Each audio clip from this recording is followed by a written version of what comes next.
Bonjour et bienvenue dans cette deuxième partie de la présentation de la biorésonance quantique, partie intitulée «Le soin vibratoire par les fréquences». Bien, nous allons commencer tout de suite, avec, la présentation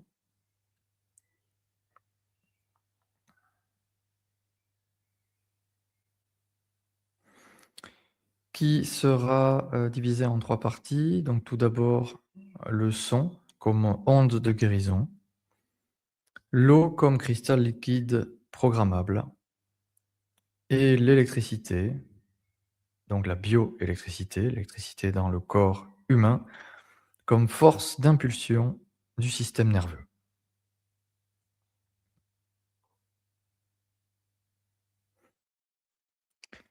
Au commencement était le Verbe,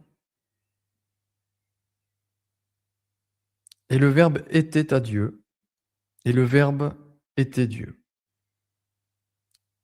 Il était au commencement à Dieu.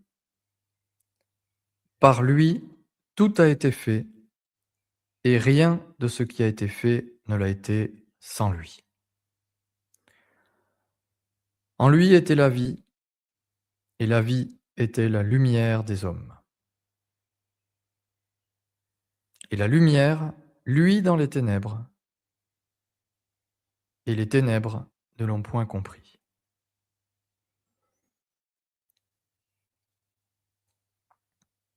Donc dans cette première partie reliée au son, j'ai souhaité commencer par cette introduction concernant le verbe et la puissance de la parole, la puissance créatrice de la parole. Dans cet évangile de Jean.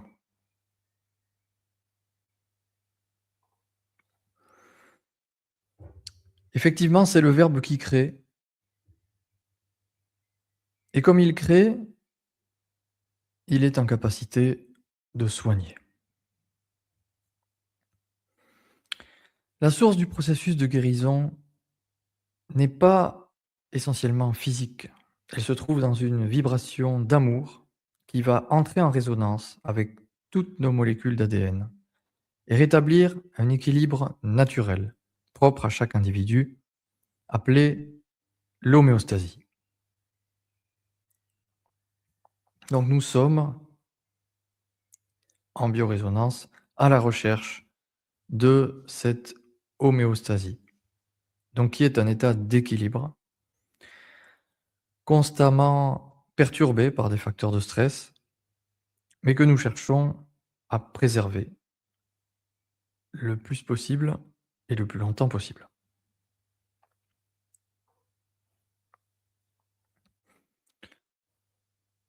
On ne pouvait pas parler du son sans évoquer d'abord notre voix, qui peut aussi être notre voix, V-O-I-E,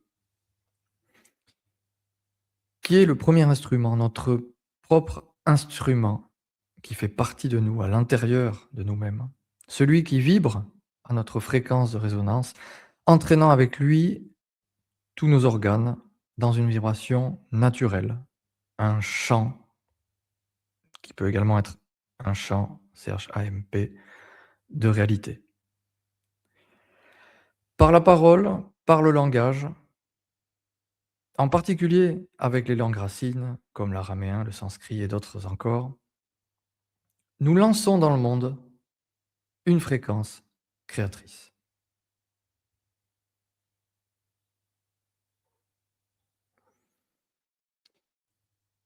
Alors ici, vous avez donc des grains de sable répartis sur une membrane qui est soumise à des vibrations de fréquences variables. Et ce qu'on observe, c'est que pour certaines fréquences bien particulières, des motifs apparaissent, qui sont à chaque fois différents et qui sont caractéristiques d'une fréquence, d'un numéro, d'un nombre particulier. Entre deux fréquences caractéristiques, entre deux motifs différents, eh bien, les grains de sable se réarrangent, ils sont dans un état de désordre relatif et puis retrouve ensuite un ordre nouveau, une géométrie nouvelle, quand on atteint la, fréquence suivante. Donc là, clairement, on a une expérience qui montre que le son, la fréquence crée une forme nouvelle. Maintenant, le phénomène de résonance, hein, se caractérise par une recombinaison soudaine des cristaux qui composent la matière, soumise à une fréquence, à une vibration, à un champ caractéristique. Nous venons de voir comment s'arrangent les grains de sable sur une membrane. Nous avons un autre exemple ici, avec encore d'autres figures que je vous laisse observer.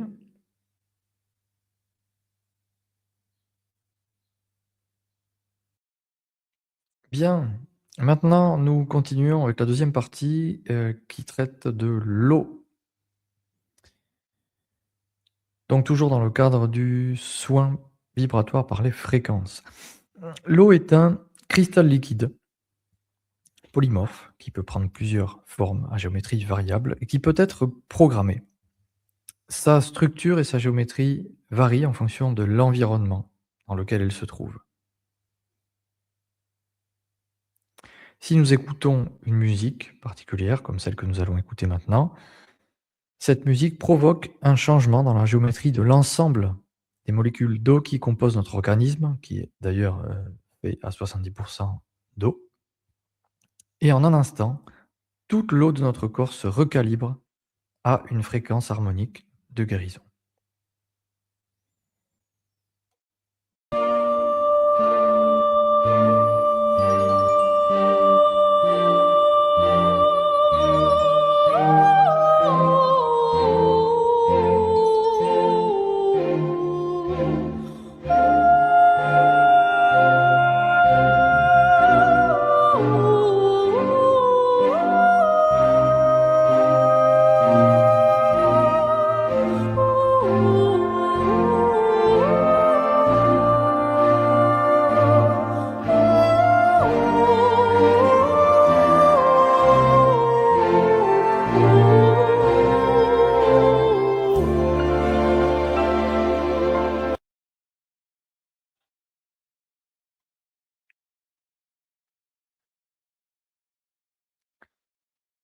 Alors en termes de recherche scientifique, le japonais Masaru Emoto a travaillé beaucoup sur la mémoire de l'eau en faisant des photographies spéciales de la molécule d'eau exposée à différents types de vibrations. Donc là, il s'agit de différents lieux. Vous avez en haut une cascade, une chute d'eau au Chili, en haut à droite le lac Titicaca au Pérou. L'eau adopte réellement une géométrie très, très variable. Là, nous sommes dans des endroits, on va dire, à énergie positive, mais si on regarde les photographies de l'eau, dans des zones de guerre, ou dans des lieux exposés à la haine ou à des émotions négatives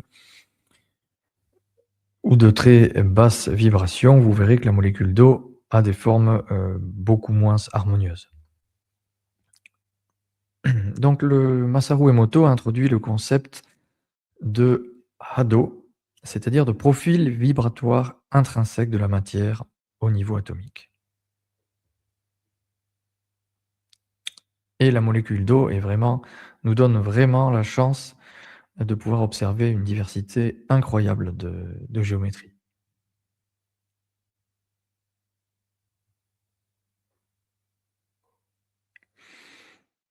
Troisième partie, donc l'électricité. L'électricité dans le corps.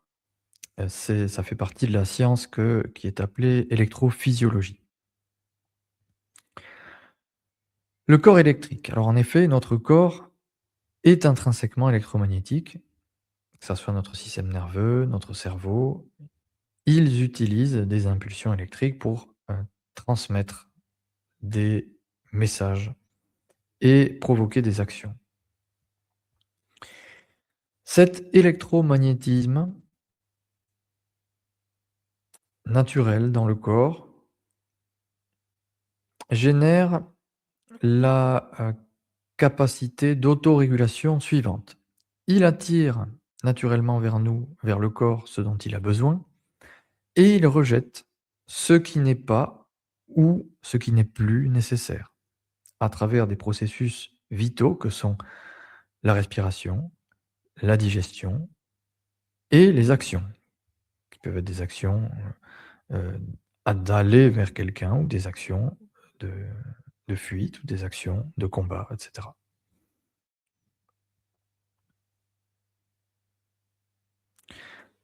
Prendre soin de soi, c'est d'abord se souvenir de ce potentiel d'auto-guérison, l'accueillir en nous et le stimuler chaque fois que nous en avons l'intention, chaque fois que cela est nécessaire pour nous.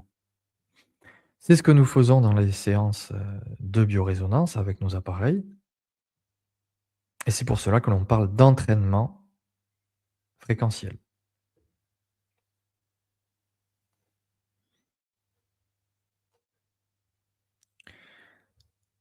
Donc pour illustrer cet aspect électrique au sein même de la cellule, eh bien, nous pouvons prendre l'exemple du potentiel de la membrane. Alors, une membrane cellulaire en bonne santé, son potentiel est en général entre 70 et 90 millivolts, comme vous le voyez sur la figure de droite. Donc si la tension électrique en volts dans le corps est correcte, eh bien cela aide toutes les fonctions cellulaires à être, en état optimal. Hein, donc tout ce qui est, l'oxygénation, l'hydratation, l'absorption des nutriments et à l'inverse, le rejet des déchets, le rejet de l'eau, utilisée et le rejet du dioxyde de carbone. Dans le cas d'une tension corporelle basse, donc cela entraîne un faible potentiel de la membrane, en dessous de 70 millivolts, donc une osmose plus faible, des toxines qui sont bloquées, qui sont emmagasinées, qui ne peuvent pas, s'échapper, un vieillissement prématuré et une plus grande, sensibilité, une plus grande vulnérabilité face au virus. Donc d'où l'importance, d'avoir une bonne tension, d'avoir des paramètres électriques et dans nos séances de biorésonance, nous mesurons l'ampérage, la tension, la résistance, la disponibilité des électrons, la vitalité cellulaire et cetera. Donc avec, des mesures électriques. Donc dans l'objectif, d'une certaine façon, imager, de recharger la batterie humaine. Bien, nous avons parcouru donc ces 3 points, donc le son, le verbe et le son, l'eau et sa mémoire et enfin l'électricité, la bioélectricité au sein du corps humain comme, voie d'action, du soin par les fréquences, du soin vibratoire par les fréquences. Mais je tiens à vous dire de n'oublier jamais la chose suivante, le point suivant. Les appareils quantiques, les praticiens, vous accompagnent sur un chemin qui vous appartient. Aucun appareil, aucune personne humaine ne peut faire le travail à votre place. C'est le pouvoir de la conscience, de la pensée, de la parole qui modifie le résultat d'une expérience. Ça, c'est la physique quantique qui aussi le met en évidence. Et l'entraînement vibratoire, l'entraînement fréquentiel peut se faire à toute heure, en tout lieu. C'est un mode de vie simple, à l'écoute de nous-mêmes et dans l'instant présent. Bien, je vous remercie pour votre écoute, pour votre visionnage. Hem, vous pouvez prendre contact, si vous êtes intéressé ou pour demander davantage d'informations. Vous avez les données dans la description de cette vidéo et je vous souhaite une très belle fin de journée. Au revoir.